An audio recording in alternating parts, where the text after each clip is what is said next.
Welcome to the deep dive and, specifically our rugby obsession deep dive for today. Great to be here. Lots happening. Absolutely. Our goal, really, is simple. Yeah.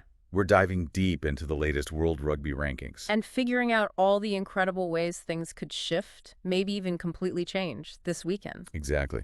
We've pulled this all together from, current news analysis, official ranking data. It's all fresh. It's going to be fascinating. It really is. And hey, if you want to stay right on top of all the excitement we're about to unpack, make sure you subscribe to Rugby Obsession right now. You won't want to miss the follow-up. Good call. So where do we stand right now? What's truly remarkable is just how tight things are. Tell us. Okay, so as of July 18th, 2025, that's after Scotland beat Samoa, by the way. Right. South Africa are holding on to that #1 spot. They're on 92.78 points. Okay. But hot on their heels. New Zealand, 91.72 points. Wow, just over a point in it. Barely. Then you've got Ireland in third. They're on 89.83. France, fourth, 88.16. And then England rounding out the top five with 84.73 points. That tiny margin, South Africa and New Zealand, that really sets the stage, doesn't it? It absolutely does. It feels like the whole pecking order is just, teetering. And what's genuinely fascinating is New Zealand. Yeah. They haven't been #1 since November 2021, right? That's right, yeah. Over 3.5 years. And they could actually reclaim it this weekend. But it's not just about winning, is it? It's complicated. It's all about the ranking point system. It makes it so much more strategic. So how does that work quickly? Okay, the core rule, basically, is you get big points for beating higher-ranked teams. Right. But you get very few points, sometimes none at all, for beating teams ranked much lower than you, even if you thrash them. Ah, okay. That makes sense. And that fundamental rule is exactly what's shaping these incredible scenarios this weekend. Let's look at South Africa versus Georgia first. Okay, that's in Nelspruit Saturday. Correct. Springboks are #1, obviously. Georgia are way down in 11th, 74.69 points. Big gap. Huge gap. So here's the crucial bit. If Georgia somehow, and it's a big if, avoids defeat, Okay. and at the same time New Zealand managed to beat France, And then the All Blacks could actually jump back to #1 for the first time since 2021. Okay, but hold on. Even if the Springboks win, like everyone expects, they get no ranking points. Exactly, because that gap between them and Georgia is over 18 points, even before you add home advantage. Right. A Bok win gives them 0 rating points. Zip. So it feels almost anticlimactic for them.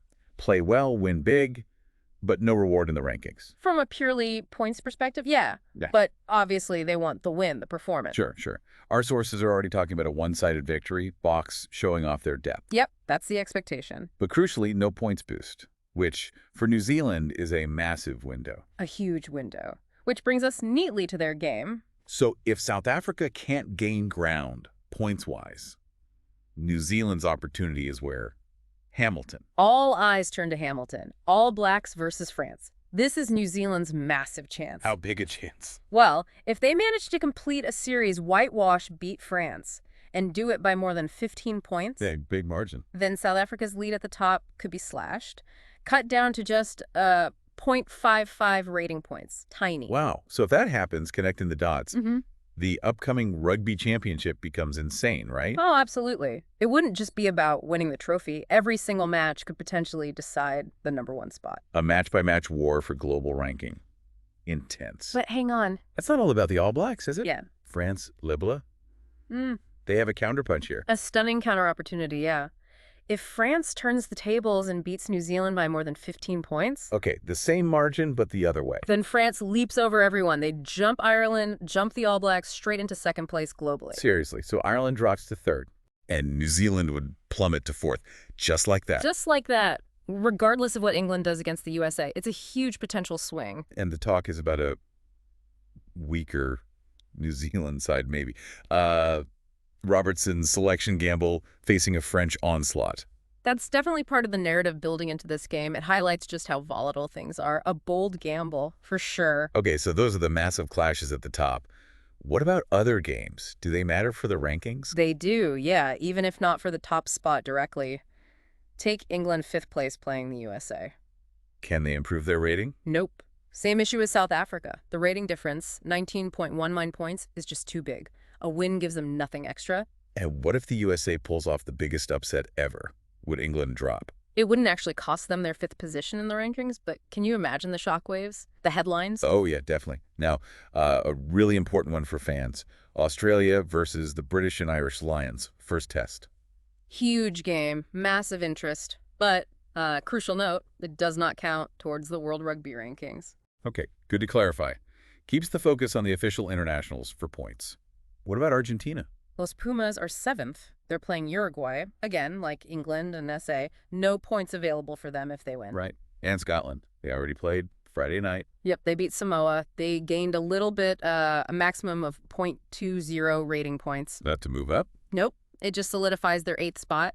They can't improve further this weekend, even if, say, Argentina were upset by Uruguay. Man, it's like a giant game of chess, isn't it? So many moving parts, so many possibilities. It really is complex, but utterly compelling. Absolutely. And look, if you're finding us as compelling as we are and you want to follow every single shift, every outcome, you know what to do. Remember to subscribe to Rugby Obsession. Hit that subscribe button. Now we'll have all the post-match analysis, who went up, who went down, ready for you. Definitely worth it to make sense of it all. So, thinking about all this, what's maybe one thing a casual fan might underestimate about this weekend?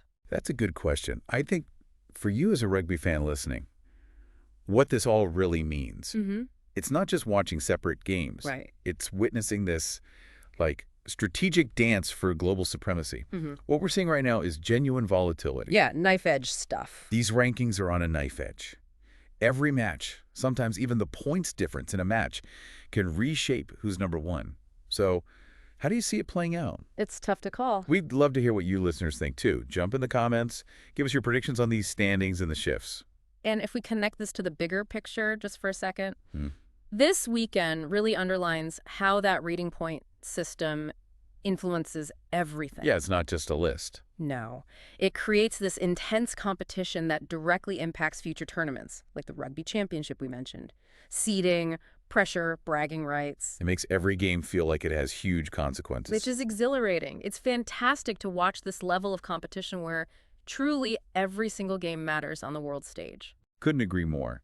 The energy, the excitement around rugby right now, especially this battle at the top, it's just contagious. It's a great time to be following the sport. Absolutely. Yeah. Watching history unfold, potentially week by week. And that kind of leads to a final thought, maybe something provocative for you to mull over. Okay, let's hear it. Considering these super tight margins we've been talking about, potentially less than a point in it. Yeah. And with the demanding Rugby Championship right around the corner, how long can any team realistically hold on to that number one spot? In this incredibly competitive era, it feels like it might not for very long at a time. Could be a revolving door. What a question. Something to definitely think about. Wow. Okay, well, that's probably all the time we have for this Rugby Obsession deep dive. Yeah, flew by. Been great digging into the numbers. Absolutely. I feel like I understand those permutations a lot better now. Hope you do too. Please don't forget to subscribe to Rugby Obsession. Essential for the post-match breakdown. Exactly. We'll have all the analysis in the fallout from this incredible weekend. Catch you on the next one. Thanks so much for tuning in, and we really look forward to you listening to our next deep dive.